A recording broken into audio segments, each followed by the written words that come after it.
আচ্ছা দেখ, আজকে যে চ্যাপ্টারটা করাবো সেটা হচ্ছে ফান্ডামেন্টাল অ্যাকাউন্টিং প্রসেস 1 এর মধ্যে চলছিল ফান্ডামেন্টাল অ্যাকাউন্টিং ইকুয়েশন। ঠিক আছে, কি করব? Fundamental accounting equation. তো আমরা পড়বো অ্যাকাউন্টিং ইকুয়েশন জিনিসটা কি। অ্যাকাউন্টিং ইকুয়েশনকে বাংলায় বলা হয় কি? হিসাব নিকাশ সমীকরণ। কি বললাম? হিসাব নিকাশ সমীকরণ। অলরেডি আমাদের অ্যাকাউন্টিং ইকুয়েশন শেষ হয়ে গেছে, কিন্তু আবার করছি কেন? কোথায় শেষ হয়েছে? সব অঙ্ক করাতে করাতেই বুঝতে পারবি স্যার তো করা জিনিস। আমরা অ্যাকাউন্টস করা যেমন জার্নাল করতে আমরা কি বলেছিলাম? দুটো রুলে করা যায়, একটা গোল্ডেন রুল, একটা মডার্ন রুল। যারা মডার্ন রুল ভালো মতন জানে সে অ্যাকাউন্টিং ইকুয়েশন জানে সোজা সাপটা হিসাব। মানে অ্যাকাউন্টিং ইকুয়েশন পুরোপুরি ফলো করায় মডার্ন রুল, পুরোপুরি ফলো করায় মডার্ন রুল। ঠিক আছে, তো সুতরাং মডার্ন রুলটা তোকে ভালো করে জানতে হবে, যেটা মডার্ন রুল আমরা সব করেছি, কোনো সমস্যা নেই। মডার্ন রুলে কি বলেছিলাম? ক্লিয়ার বলে একটা কথা বলেছিলাম, মনে হয় capital liability expense asset revenue. ওটাই এখানে ডিটেলসে আলোচনা করো। যাই হোক, আমাদের পরীক্ষায় অ্যাকাউন্টিং এর বেশ কিছু শর্ট কোশ্চেন দেয়, সেইগুলো আমরা পড়ি কি কি লিখেছে। In simple words, ঠিক আছে তো? In simple words, the accounting equation is a statement. Accounting equation কি? এটা হচ্ছে একটা স্টেটমেন্ট, ঠিক আছে তো, of equality between the assets and the claim of the business.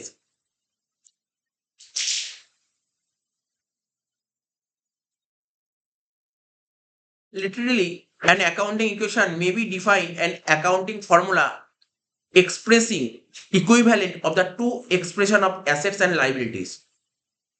তো অ্যাকাউন্টিং ইকুয়েশন থেকে এইগুলো তো লিখেছে থিওরিটিক্যাল কথা, মানে থিওরিটিক্যাল কথা। আমি তোকে মেন লাইনে চলে যাচ্ছি। মেন লাইনে কি লিখেছি যে ওখানে একটা লেখা ছিল total asset equal to total equities equal to internal equity plus external equity. ঠিক আছে, তারপর কি লেখা ছিল? ইকুয়াল টু দিয়ে লেখা ছিল ক্যাপিটাল ক্যাপিটাল প্লাস লাইবিলিটি লেখা ছিল তো। দেখ এখানে কি বলতে এই যে এই লাইনটাই হচ্ছে খুব ইম্পর্টেন্ট লাইন, তুই খাতা যখন খুলছিস সেখানে লিখতে পারিস। লিখবি total asset equal total equity. লিখবি কি? Total assets equal to total equity. বইটা দেখে দেখে এলে কোনো সমস্যা নেই। Total assets equal total equity. ঠিক আছে, কি লিখলাম বল? Total asset equal to total equity. বলছি টোটাল অ্যাসেট মানে total asset equal total equity. এবার ইকুইটিকে আমরা দুভাগে ভাগ করি। টোটাল ইকুইটি বলে তো ইকুইটি থেকে দুভাগে ভাগ করি, একটাকে বলা হয় ইন্টারনাল, একটাকে বলা হয় ইন্টারনাল ইকুইটি।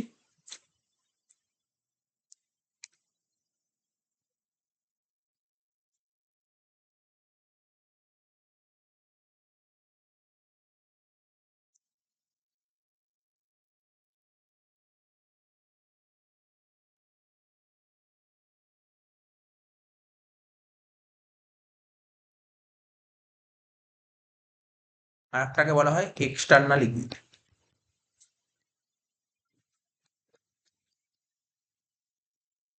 কি কি বললাম বল? Total asset equal total equity. Total ইকুইটিকে আমরা দুভাবে ভাগ করি, একটা হচ্ছে ইন্টারনাল ইকুইটি আর একটা হচ্ছে এক্সটার্নাল ইকুইটি। ঠিক আছে, এগুলো তোকে মাথায় রাখতে হবে। এইবার ইন্টারনাল ইকুইটি আর একটা নাম আছে। ইন্টারনাল ইকুইটিকে আমরা বলি ক্যাপিটাল। ঠিক আছে, কি বললাম? ইন্টারনাল ইকুইটিকে আমরা কি বলি? ক্যাপিটাল। আর এক্সটার্নাল ইকুইটিকে আমরা কি বলি? লাইবিলিটিস। তাহলে আলটিমেটলি কি দাঁড়ালো? Asset equal to C plus L, বুঝতে পারলি? লিখলাম। আমাকে যদি কখনো জিজ্ঞাসা করে কেউ, বলো অ্যাকাউন্টিং ইকুয়েশনের ফর্মুলাটা তুমি বলো। আমাকে যদি কেউ জিজ্ঞাসা করে যে বলছে তুমি অ্যাকাউন্টিং ইকুয়েশন ফর্মুলাটা বলতে কি লিখবো? যে না, asset equal to liability plus capital, এটা হচ্ছে অ্যাকাউন্টিং ইকুয়েশনের ফর্মুলা। ক্যাপিটাল, দেখ এখানে কি লেখা আছে যে ক্যাপিটাল মানে আমি কি লিখেছি? Asset equal total equity. Total equity দু রকমের, একটা ইন্টারনাল ইকুইটি আর একটা এক্সটার্নাল। ইন্টারনাল ইকুইটি মানে মালিক যেটা দেয়, বিজনেসে মালিক যেটা কন্ট্রিবিউট করে সেটা হচ্ছে ইন্টারনাল ইকুইটি। আর এক্সটার্নাল ইকুইটি মানে বাইরের লোক। তো এটাই বলা আছে, এটা জানিস, আগেও পড়া আছে।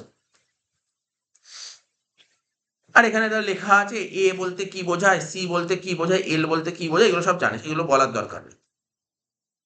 তবে অ্যাকাউন্টিং ইকুয়েশন আর ব্যালেন্স শিট ইকুয়েশন মানে কি কি আছে?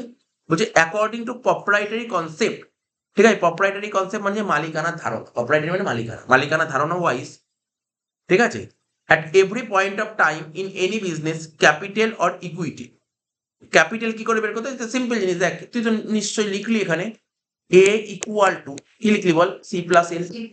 তোকে যদি বলে সি বের কর, তুই কি করে করবি? কি বলবি? সি কি করে? এ মাইনাস এল হয়ে গেল, তাই তো লেখা আছে, তাই লেখা আছে। তাহলে দেখ, প্রোপ্রাইটারি কনসেপ্টে ক্যাপিটাল বলতে কি বোঝায়? Asset minus liability. However, according to entity concept, according to ওটা proprietary concept or entity concept, entity concept wise asset equal to liability plus capital, যেটা আমি লিখলাম, asset equal to liability plus capital proprietary concept wise।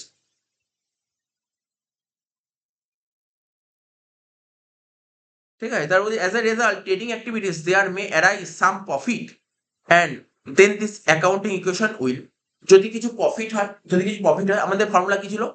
Asset equal to liability plus capital, asset equal to liability plus capital, তাই তো?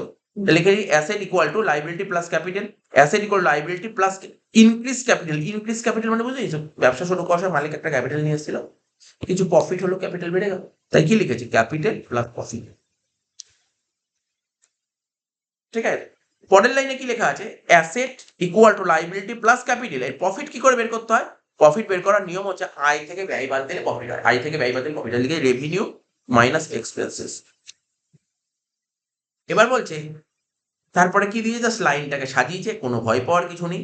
যেমন দেখো, ওইদিকে ডান দিকে কি ছিল? মাইনাস এক্সপেন্সেস ছিল, এটা বাঁ দিকে আসলে কি হয়? Plus expenses. তাই লিখে asset plus expenses equal to liability plus capital plus revenue.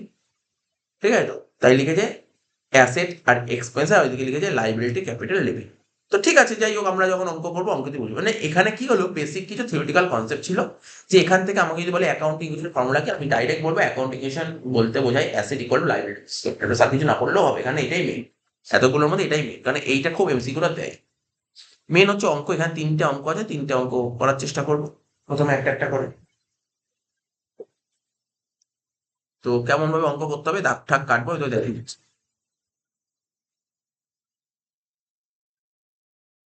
চারটে দাগ হবে, দেখো ওখানে অ্যান্সার তো করেই দিয়েছে, ওরকমই দাগ হবে, ঠিক আছে, ওরকমই দাগ হবে। হ্যাঁ, করবো তো।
করবো।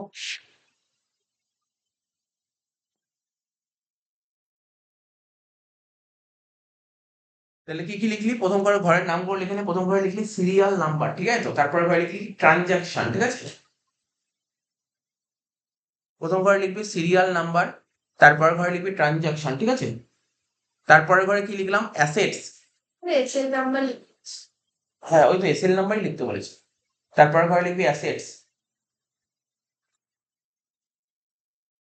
ঠিক আছে, লিখবি অ্যাসেটস। অ্যাসেটস এর মধ্যে কি হবে, ক্যাশ, স্টক আর ডেটার্স, ঠিক আছে, ক্যাশ, স্টক, ডেটার্স লিখেছিস। আর তার পাশের ঘরে কি লিখেছি, লাইবিলিটি প্লাস ক্যাপিটাল, ওর আন্ডারে লিখেছি ক্রেডিটার্স প্লাস ক্যাপিটাল। আমি সব বলবো তোকে, আমি সব বলবো কেন এই ঘরগুলো সব ডিটেলস বলবো।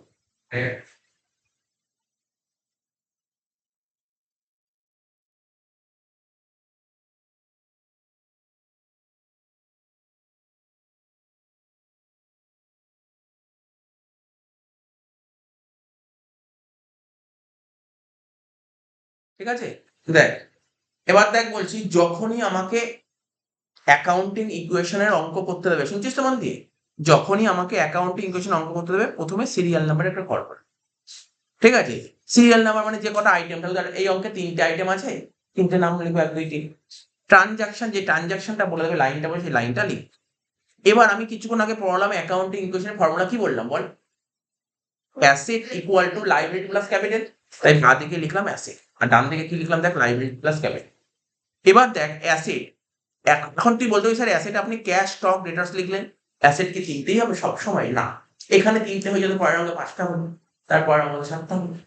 এই কোশ্চেনে 3টে অ্যাসেটই আছে, এই অঙ্কে আছে, কিন্তু সব অঙ্কে এই 3টে নাও থাকতে পারে। আরো যেমন পরের অঙ্কে তারপরে ক্যাশ, স্টক, ডেটার্স, ফার্নিচার, মেশিনারি। তো এক একটা অঙ্ক যখন বাড়বে তখন পয়েন্ট বাড়বে, ঠিক আছে। তারপরে কি লাইবিলিটি প্লাস ক্যাপিটাল, এই অঙ্কে আমার লাইবিলিটি বলতে শুধু ক্রেডিটার্সই আছে, আর ক্যাপিটাল তো ক্যাপিটালই হয়। এই হচ্ছে ফরম্যাট, এটা সাজিয়ে নিলাম, ঠিক আছে। তো আমি আবার বলছি, যেমন লাইবিলিটি ক্যাপিটাল, লাইবিলিটি আরো একটা দুটো আইটেম বাড়তে পারে, বাট এই অঙ্কে নেই, এই অঙ্কে একটাই আছে। এবার কোশ্চেনটা পড়িয়ে নিই। আর একটা কথা যেটা বলেছি, তোর পরীক্ষায় যে অ্যাকাউন্টিং ইকুয়েশন দেবে, ও তো তোরিয়ে দেবে না, ও কি থোড়াই অঙ্ক করতে দেবে, তো 1 নম্বর এমসিকিউ আছে, ঠিক আছে। তো এমসিকিউ কি আছে পরে বুঝবো, বাট আগে আগে দেখে নি কিভাবে করতে হয় অঙ্ক। তো দেখ কি বলছে, প্রথম কোশ্চেন, 1 নম্বর কোশ্চেনটা কি বলেছে, বলছে prepare accounting equation from the following. প্রথম পয়েন্ট বলছে started business with cash 1 lakh. তাহলে কিভাবে করবো অঙ্ক, প্রথমে সিরিয়াল নাম্বার, যে সিরিয়াল নাম্বার এখানে লিখবো, কি ছিল কোশ্চেনটা, এ, তাই তো, এখানে এ লিখবো, সিরিয়াল নাম্বার এ লিখবো, লিখলাম এ। তারপর কোশ্চেনটা এখানে ঢুকবো, কি লিখবি, স্টার্টেড বিজনেস উইথ ক্যাশ, লিখবো স্টার্টেড বিজনেস উইথ ক্যাশ, ঠিক আছে। বুঝতে পারলি ট্রানজাকশনে কি লিখবো, যেটা বলে দিচ্ছি, স্টার্টেড বিজনেস উইথ ক্যাশ। এবার মনে করার চেষ্টা কর, যেদিন আমরা প্রথম দিন যখন জার্নাল শেখাচ্ছিলাম, ওখানে আমরা যখন জার্নাল শেখাচ্ছিলাম না, ওখানে আমরা কি জেনারেল ল্যাঙ্গুয়েজ করেছিলাম, অ্যাকাউন্টিং ল্যাঙ্গুয়েজ করেছিলাম, তাই তো, তারপরে জার্নাল করি, তাই না। এখানে জেনারেল ল্যাঙ্গুয়েজের কথা বলতে হবে। এখানে ব্যবসা শুরু করার সময়, ব্যবসার মালিক 1 লাখ টাকা নিয়ে এসছে, তাহলে আমরা বিজনেসের পয়েন্ট অফ ভিউ থেকে ভাববো, বিজনেসে কি এসছে, টাকা এসছে, ক্যাশ টাকা এসছে, বিজনেসে কি এসছে, ক্যাশ টাকা এসছে, ক্যাশ এসছে, ক্যাশ, ক্যাশ এসছে মানে ক্যাশ বেড়েছে, মানে অ্যাসেট, অ্যাসেট। তার মানে বিজনেসে কত টাকা ক্যাশ ঢুকেছে, 1 লাখ টাকা, তাহলে ক্যাশের ঘরে লিখবো 1 লাখ টাকা, বোঝা গেল, ক্যাশের ঘরে 1 লাখ টাকা। বুঝতে পারলি কি বললাম। এইবার এই টাকাটা কে নিয়ে এসছে, ব্যবসার মালিক, ব্যবসার মালিক বিজনেসে কিছু নিয়ে থাকে, কি বলা হয়, ক্যাপিটাল বলে, তাহলে ক্যাপিটালে লিখবো 1 লাখ টাকা, ব্যাস হয়ে গেল, ক্যাপিটালের ঘরে 1 লাখ টাকা, বোঝা গেল। আর তো কিছু নেই, প্রথম এন্ট্রিটা কমপ্লিট হয়ে গেল, প্রথম এন্ট্রি কমপ্লিট। স্যার এখানে যে জিরো জিরো প্লাস করে না কিচ্ছু লিখতে হবে না, আমি যেটা বলছি, আমি যেটা করছি সেটুকু কর না, অসুবিধা কোথায়, কিচ্ছু করতে হবে না, ব্যাস শেষ হয়ে গেল, এটা এ শেষ, শেষ হয়ে গেল, দাগ দিয়ে দিন, ঠিক আছে। এইবার কি লিখবো জানিস তো, এর পরে লিখবো, দেখ ভালো করে শুনবি, এই ট্রানজাকশন, হ্যাঁ পড়ে থাকবে, ঠিক আছে, 1 লাখ হয়ে গেল। এবার দেখ ট্রানজাকশনের ঘরে লিখছি ইকুয়েশন, ভালো মন দিয়ে শুনি, কি লিখছি এখানে, ইকুয়েশন, কি লিখলাম, ইকুয়েশন, এখানে লিখবো ইকুয়েশন, কি লিখলাম, ইকুয়েশন, লিখ ট্রানজাকশন ঘরে ইকুয়েশন লিখেছি, ট্রানজাকশন ঘরে লিখ ইকুয়েশন, লিখেছি ইকুয়েশন বলে। এইবার কি হচ্ছে, ভালো করে মন দিয়ে শুনবি, ইকুয়েশন বলে ক্যাশের ঘরে 1 লাখ টাকা, ক্যাশের ঘরে লিখলাম 1 লাখ টাকা, ঠিক আছে, ক্যাশের ঘরে লিখলাম 1 লাখ টাকা।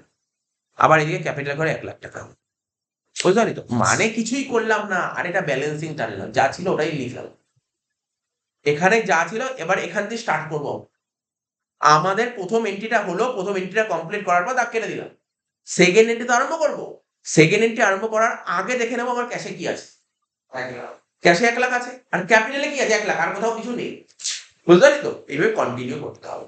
সেকেন্ড এন্ট্রিটা পর বি দিয়ে লেখ, পয়েন্টটা কি লিখেছি, লেখা ছিল পারচেস গুডস ফর ক্যাশ 20,000 টাকা আর ক্রেডিট 30,000 টাকা। এই লাইনটা দেখে দেখে টুকে, ট্রানজাকশন ঘরে লাইনটা দেখে দেখে টুকে দেয়, ট্রানজাকশন ঘরে লাইনটা দেখে দেখে টুকে দেয়।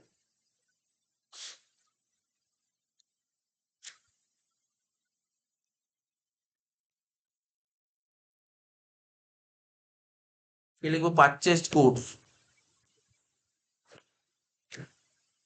ক্যাশ হতে কি বলে পুরোটা লিখবি, ফর ক্যাশ, কত ফর ক্যাশ রুপিস 20,000 টাকা,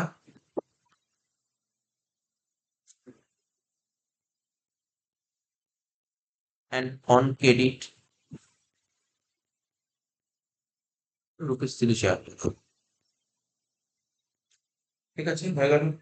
তার মানে এন্ট্রিটা করবো, খুব সোজা হবে, কোনো কঠিন হবে না, কারণ আস্তে আস্তে বুঝতে হবে। পারচেস গুডস, আমরা বারবার বলেছিলাম, শেখাতাম, গুডস কেনা হয়েছে, গুডস কেনা হলে অ্যাকাউন্টস কি বলতো, পারচেস। আর বল বল আমি কি বললাম, গুডস কেনা হয়েছে, গুডস কিনলে অ্যাকাউন্টস কি বলতো, পারচেস। আর পারচেস আমাদের ব্যবসার কি হয়, খরচ গুণ পারচেস। পারচেস ছিল কিন্তু ব্যবসার খরচা, এক্সপেন্সেস। ঠিক আছে, কোনো সমস্যা নেই, এটা মাথায় রাখবি কিন্তু। আচ্ছা, ফর ক্যাশ 20,000 টাকা, তার মানে তুই ক্যাশ টাকা দিয়ে গুডস কিনেছিস, তার মানে কি হচ্ছে স্যার, ক্যাশ টাকা দিয়ে গুডস কিনেছি মানে ব্যবসা থেকে ক্যাশ চলে গেছে। তা ব্যবসা থেকে ক্যাশ কত টাকা চলে গেছে, 20,000 টাকা চলে গেছে। তাহলে ক্যাশে তো ছিল 1,00,000 টাকা, এখন 20,000 টাকা চলে গেছে, তাহলে কি হবে, 1,00,000 থেকে 20,000 টাকা যোগ করবো না বিয়োগ করবো, মাইনাস। ঠিক 1,00,000-এর নিচেই লিখবি -20। আস্তে আস্তে বুঝবি, কোনো তাড়াহুড়া করবো, ঠিক আছে, বুঝতে পারলি ব্যাপারটা। আচ্ছা আমাকে বল, গুডস কিনেছি, গুডস গুলো কিনে আজকে ধর আমার পেনের দোকান, তা আমি প্রচুর পেন কিনেছি ক্যাশে, 20,000 টাকার পেন কিনেছি, তাহলে পেন গুলো কিনে কোথায় রাখবো, গোডাউনে রাখবো না? তা গোডাউনে এখন পেন রাখবো, তাহলে আমার গোডাউনে কি হবে, স্টক বাড়বে না কমবে? গুডস কিনলে স্টকে ইম্প্যাক্ট করে, কি বললাম, গুডস কিনলে কোথায় ইম্প্যাক্ট করবে, স্টকে। তার মানে আমি যত গুডস কিনবো তাহলে স্টক তত বাড়বে, স্যার গুডস বেচলে স্টক কমবে, গুডস কিনলে বাড়বে আর বেচলে কমবে। তাহলে কি হচ্ছে, তুই কত টাকার গুডস কিনেছিস, 20,000 টাকার গুডস কিনেছিস, তাহলে স্টক বাড়বে কত, 20,000 টাকা, 20,000 টাকা। তার মানে স্টক, বুঝতেই পারছি লেখা আছে, বুঝেছি আমি কেন স্টক আগে করেছিলাম, কেন আমি মোটামুটি বুঝে গেছিলাম যে এখানে 3টে পয়েন্ট আছে, ঠিক আছে, বুঝতে পারলি তো। বা তোরা যখন অঙ্ক করবি, যখন অঙ্ক দেবে, তুই কোশ্চেন গুলো পড়ে দেখে নিবি কি কি পয়েন্ট হতে পারে, কি কি পয়েন্ট হতে পারে, তুই কোশ্চেন গুলো পড়ে দেখে নিবি, তারপর সেই অনুযায়ী ঘর করবো। মনে হয় পয়েন্ট আমরা করবো, বলে দেবো, প্রথম সব করা লাইন করবো, লাইন করে দেখবো কি কি ঘর হতে পারে। তো এখানে যেমন কোশ্চেন পড়ে দেখা গেছে যে এখানে অ্যাসেট 3টে আইটেমই আছে। তাহলে আমাকে বল, গুডস কেজি কত টাকা স্টক বাড়লো, 20,000 টাকা, লিখিস না, বাট শুনে রাখ, বুঝা গেল। তারপরে কি বলেছে, অন ক্রেডিট 30,000 টাকা, তাহলে আমি ধারে কত টাকার গুডস কিনেছি, যাদের থেকে ধারে গুডস কিনে তাদেরকে কি বলা হয়, কেইটার্স। কে বলো ডেটার্স, কেইটার্স। যাদের থেকে ধারে গুডস কিনি তাদেরকে বলা হয় কেইটার্স। তার মানে আমি যার থেকে ধারে গুডস কিনেছি তাকে কেইটার্স বলা হয়, তাহলে কেইটার্স কত, এখানে 30,000 টাকা, তো 30,000 টাকা, তাহলে কেইটার্স বুঝতেই পারছিস, কেইটার্স তো আগে ছিল না, এখন নতুন করে কেইটার্স কি হচ্ছে, পাচ্ছে।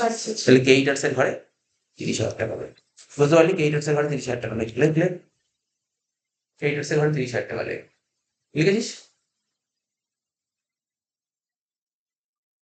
তাহলে এবার আমাকে বল, আমি এই পয়েন্টে কত টাকার গুডস কিনলাম, 20,000 টাকার ক্যাশে গুডস কিনেছি, 30,000 টাকা ধারে গুডস কিনেছি, গোডাউনে কত টাকার গুডস হয়ে গেছে, তাহলে স্টক 50,000, তাহলে স্টকে লিখবি যোগ দিয়ে 50,000। এখন যদি বলি আমি আগে যদি 20,000 লিখতাম তাহলে তো কাটতে হতো, কেটে আবার 50,000 করতে হতো, এই জন্য আমি একবারে বললাম একটু ওয়েট করে দিই, বোঝা গেল তো।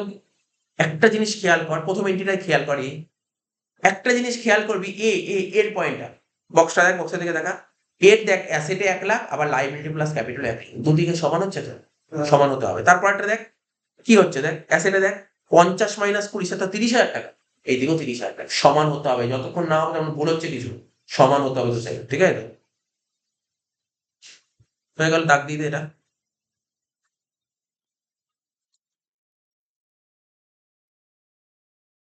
হয়ে গেল দাগ দিয়ে দে। এবার লিখবো কি, নিউ ইকুয়েশন, যেখানে আগের অঙ্কটা ইকুয়েশন লিখলি ওখানে লিখবো কি, new equation. Sir new equation কেন, তুই বুঝতেই পারছিস, আগে একটা ইকুয়েশন দিয়ে স্টার্ট হলো, তার সাথে কিছু প্লাস মাইনাস করলাম, করে যে নেট অ্যান্সারটা বেরোবে তাকে বলা হয় নিউ ইকুয়েশন, ঠিক আছে, তাকে বলা হবে নিউ ইকুয়েশন,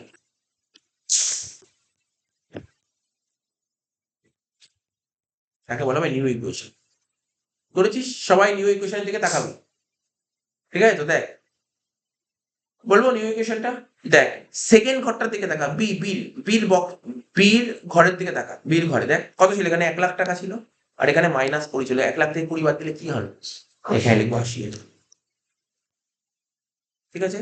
আর ওখানে কি ছিল? স্টকে 50, এখানে লিখবো +85,000। না না, বোঝার কিছু নেই, দেখ কিন্তু 2 নম্বর ঘরের দিকে তাকা, 1 লাখ আর 20,000, 1 লাখ থেকে 20 বাদ দিলে কত হচ্ছে? 80,000, তাই লিখলাম 80,000 টাকা। আর স্টকে 50 ছিল, 85 হয়ে গেল। তাহলে কি মনে হচ্ছে এই অ্যাসেট সাইডে টোটাল কত হলো আমার? 1,30,000। লাইবিলিটি সাইডে 1,30,000 হতে হবে। দেখ ক্রেডিটার্সে কত ছিল? 30,000 টাকা, লিখ ক্রেডিটার্সে 30,000 টাকা, যোগ ক্যাপিটাল লিখবো কত? 1 লাখ। তাহলে 1,30,000 হয়ে গেল। দু সাইড ট্যালি হচ্ছে তো, এইভাবে তোকে ট্যালি করে করে লিখতে হবে। এবার এখানে লিখবো সি নম্বর পয়েন্টটা ঢুকবো, সি কি বলেছে দেখা যাক। বলছে sold goods for cash costing 10,000 টাকা অ্যান্ড অন ক্রেডিট কস্টিং 15,000 টাকা, বোথ একটা প্রফিট অফ 20%। আমি বলবো কি লাইনটা পুরো দেখে ঢুকবি ওখানে, পুরো লাইনটা, কিছু বাদ দিবি না।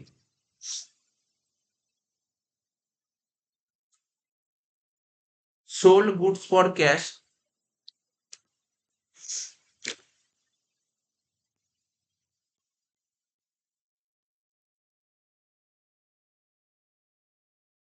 costing rupees 10,000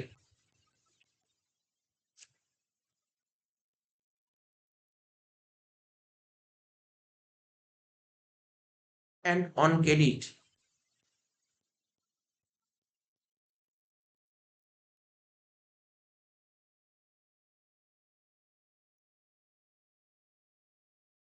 costing rupees 15,000, both at a profit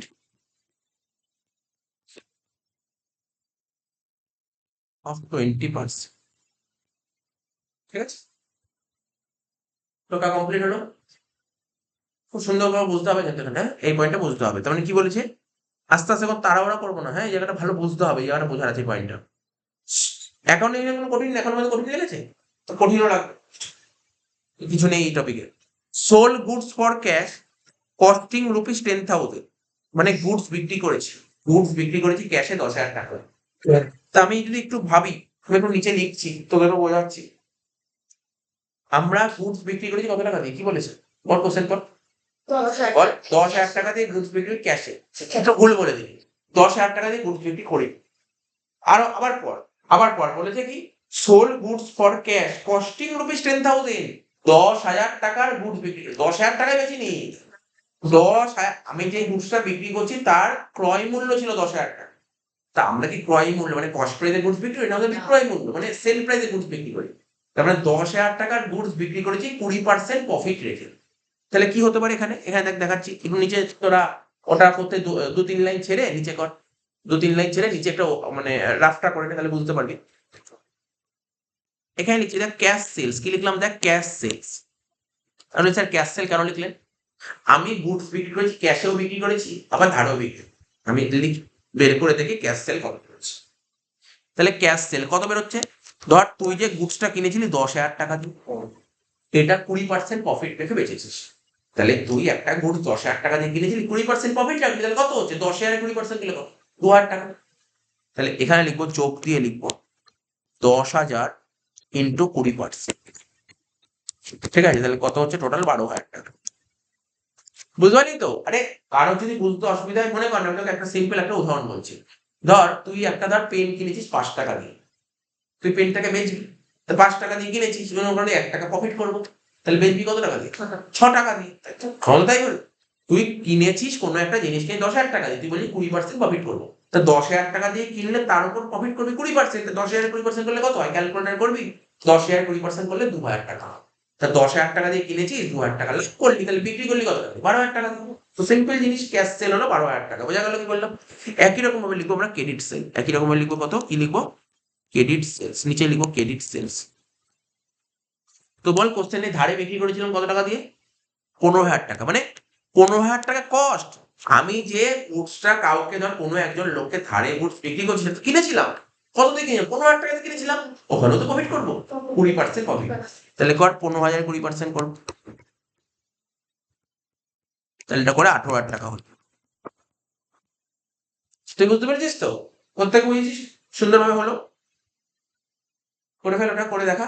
12,000 আর 18,000। এবার আমরা অঙ্কে করবো, 18,000 হচ্ছে। 15,000 20% করলে হয় 3,000। 15 সঙ্গে 3 যোগ করে 18,000 টাকা হবে। বলি এবার শোন, এই অঙ্কটা বলেছে গুডস বিক্রি করেছি ক্যাশে। তা ক্যাশে কত টাকার গুডস বিক্রি করেছি বল? 12,000 টাকার গুডস ক্যাশে বিক্রি করেছি। তার মানে আমার কি ক্যাশে বিক্রি করেছি মানে ক্যাশ বেড়ে গেছে, ক্যাশ চলে এসেছে। তাহলে ক্যাশ বেড়ে গেল কত টাকা? 12,000 টাকা। তাহলে ক্যাশে গিয়ে লেখ 12,000 টাকা। অবশ্যই অবশ্যই প্লাস হবে। টাকা আসছে মানে প্লাস, টাকা যাচ্ছে মানে মাইনাস। ক্যাশে লিখো প্লাস 12,000। ঠিক আছে, বোঝা গেল এটা? কোনো ডাউট নেই এখানে নিশ্চয়ই? আচ্ছা, যাদেরকে ধারে গুডস বিক্রি হয় তাদেরকে কি বলা হয়? ডেটার্স। ডেটার্স, যাদেরকে ধারে গুডস বিক্রি হয় তাদেরকে বলে ডেটার্স। তা আমি কত টাকার গুডস ধারে বিক্রি হচ্ছে? 18,000। তাহলে ডেটার্স হবে 18,000। এই যে লাস্টের ঘরে দেখ, লাস্টের ঘরে এই যে দেখিস লাস্টে 18,000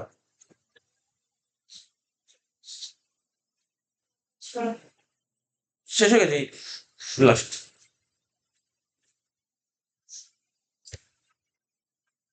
ডেটার্স 18,000 টাকা হয়ে গেল। আচ্ছা, এবার দেখ, তাহলে বিক্রি হলো ক্যাশের গুড বিক্রি হলো, ধানের গুড বিক্রি হলো। তাহলে গুড বিক্রি করলে গুড দাম কমবে মানে স্টক কমবে। এবার প্রশ্ন হচ্ছে স্টকে কত টাকা নেই, এইটাই হচ্ছে। হ্যাঁ বল। 10 আর 15, এটা একটু বোঝার ব্যাপার। অনেকে একটু ভুল করে বলবে, অনেকে এটা ভুল করে, ম্যাক্সিমাম স্টুডেন্টরাই ভুল করে, যে ক্যাশ সেলস, এই যে ক্যাশ সেল আছে না, ক্যাশে গুডস বিক্রি বলে স্যার 12,000 টাকা ক্যাশে বিক্রি করেছে, ধারে বিক্রি 18,000 টাকা, 12 আর 18 30,000 টাকা লিখবে। কারণ হচ্ছে আমি যে গুডস বিক্রি করছি আমার গোডাউন থেকে কোন গুডসটা গেছে? গুডসটা গেছে কস্ট প্রাইজে, গুডসটা কস্ট। তাহলে 10,000 আর 15,000 কত বেরোলো? 25,000 টাকা। তাহলে স্টক কমলো 25,000 টাকা। তাহলে স্টক থেকে মাইনাস করবো কত? 25,000 টাকা। হয়ে গেল, শেষ। ওই যোগ বিয়োগ করবো, অঙ্কটা শেষ করে দেবো, শেষ হয়ে গেছে।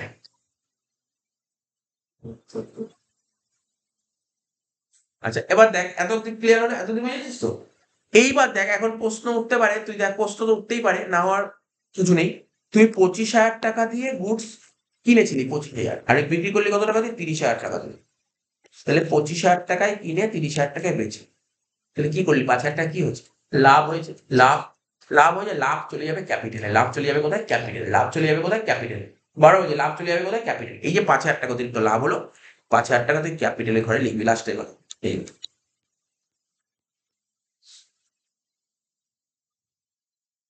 লিখেছিস? একটা জিনিস দেখিয়ে দিই, দেখ এইদিকে দেখ, এই 12,000 আর এই 18,000 যোগ করে কত হলো? 30,000 টাকা। 30 থেকে 25 বাদ দিলে কত হলো? 5,000। এদিকে 5। অঙ্ক শেষ, মেলাবো।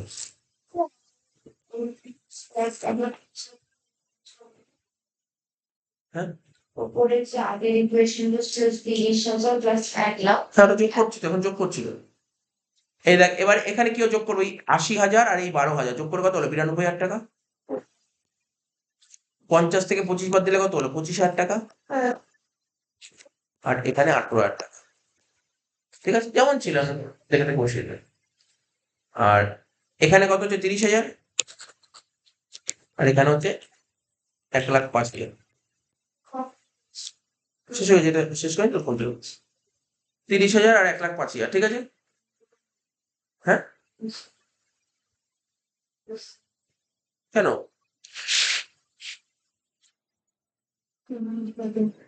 কিন্তু এটা প্লাস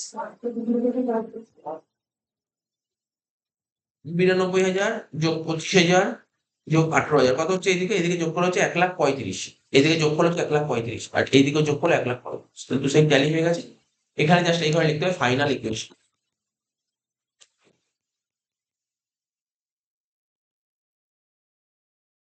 এগুলো শেষ। আসলে